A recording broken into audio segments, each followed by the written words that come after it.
আমেরিকার পেন্টাগনে, ঠিক আছে, শীর্ষ নেতা যিনি আছে হাতে নিখোঁজ হয়ে গেছে যে অনেকদিন ধরে। এখন এই এটা কি আপনি কি খুশি হয়েছেন না বেজার হয়েছেন বলেন? খুশি হয়ে দেখলে অবশ্যই আপনি আলহামদুলিল্লাহ বলতে হইব, ঠিক আছে। পেন্টাগনের শীর্ষ নেতা এতে কোথায় যে নিখোঁজ হয়েছে কেউ জানে না। ওমা আমেরিকার মতো জায়গা থেকে হোক মারা সারা এবারই মাইক্রোসফটের কার্যালয়ে তারা ইরানে মারি দিচ্ছে একটা মিসাইল, ঠিক আছে নি। মাইক্রোসফট যেটা আমেরিকান একটা কোম্পানি আর কি, বুঝছেন নাকি? তো মাইক্রোসফট বেলগিস্টের হেতের পিছন দিয়ে মিসাইল একটা মারি দিছে।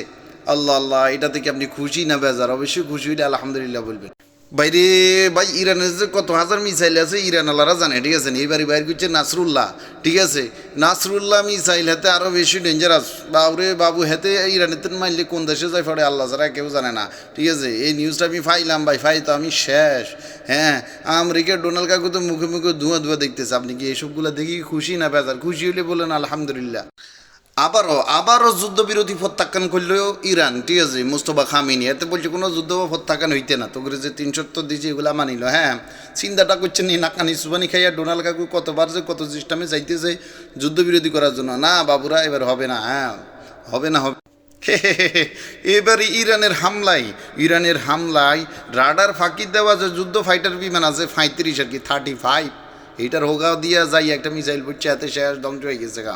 এরে কাকু, তোমরা যদি চলো আকাশে আকাশে, ইরান চলে স্থলে স্থলে, ঠিক আছে। স্থল থেকে তারা জানে যে কোনটার কোন জায়গায় মারতে হইবে, ঠিক আছে কিনা।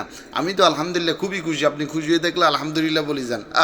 ইন্টারন্যাশনাল নিউজের তথ্য মতে ইরান, ইসরায়েল এবং যুক্তরাষ্ট্র যে যুদ্ধ করছে, ঠিক আছে, ওই যুদ্ধের মধ্যে যুক্তরাষ্ট্রের 100 মিলিয়ন ডলারের উপরের বিমান ক্ষতিগ্রস্ত হয়েছে। আপনি কি এই খবর শুনে কি আলহামদুলিল্লাহ বলবেন না ইন্নালিল্লাহ বলবেন? বলেন। আমি মন থেকে বলতেছি আলহামদুলিল্লাহ।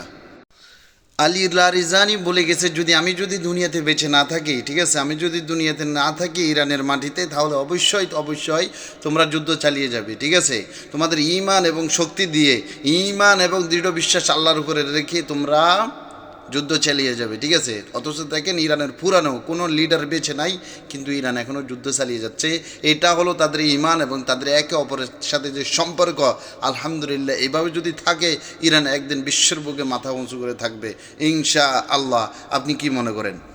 ইরানকে অবিলম্বে হামলা বন্ধ করার নির্দেশ দিয়েছে সৌদি আরব সহ মোট 12টি দেশ। আরো বালাই তোমাদের দেশের উপরে দিয়ে যাইয়া যেভাবে ইরানের উপর আঘাত করে, হ্যাঁ, ইহুদিরা যেভাবে আঘাত করে, ওইটা কি তোমরা কি বন্ধ করতে বলতে পারো না? হ্যাঁ, তোমাদের আকাশকে বন্ধ করতে বলতে পারো না? তাহলে তার এই সমস্যাটা হয় না, কি বলেন ভাই? তাদের কারণেই আজকে ইরানের উপরে এত বেশি ইয়ে করতেছে। হ্যাঁ, ইরানের কাছে যে লং ডিস্টেন্স মিসাইলগুলো আছে অন্য কোনো কান্ট্রির কাছে এটা নাই, ইসরায়েলের কাছে নাই, যুক্তরাষ্ট্রের কাছে নাই। তারা চাইলেও পারবে না, কিন্তু আরব ঘাঁটিগুলোর কারণে তারা এখন ঠিকঠাক মতো মারতেছে ইরানের উপরে। আপনি কি মনে করেন? আমি মনে করি যেভাবে আছে ইরান এভাবে চালিয়ে থাকেন ইনশাআল্লাহ, আল্লাহ তাদের সাথে আছে। প্রিয় মানুষ যারা তাদেরকে সাপোর্ট করে তারাও তাদের সাথে আছে।